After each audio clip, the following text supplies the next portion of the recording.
And did you know that nearly all the apostles in the Bible died a martyr's death, meaning they were killed for their faith?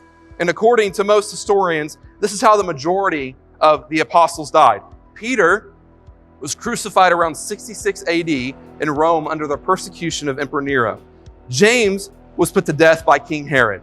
Andrew traveled north, bringing the good news to what is now Russia, and he later traveled through modern-day Turkey and Greece, where he was martyred.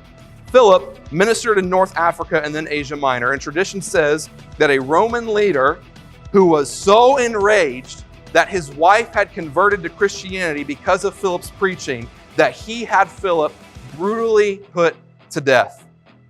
Bartholomew was put to death on one of his missionary journeys. Matthew, according to most historians, was stabbed to death on a missionary journey to Africa. Thomas, everyone calls Thomas Doubting Thomas. Everyone makes fun of Thomas. But I would say that Thomas was pretty committed to Jesus, because on a missionary journey to India, he died by being stabbed by the hands of 4 soldiers.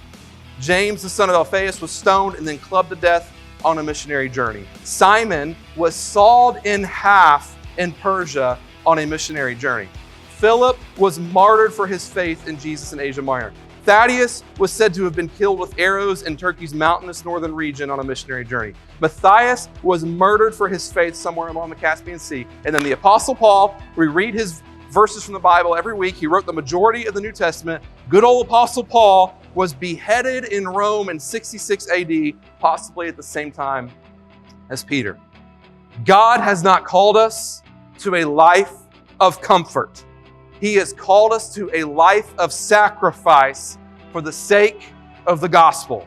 And despite opposition, we must, as a church and in our lives, we must boldly declare the message of the gospel.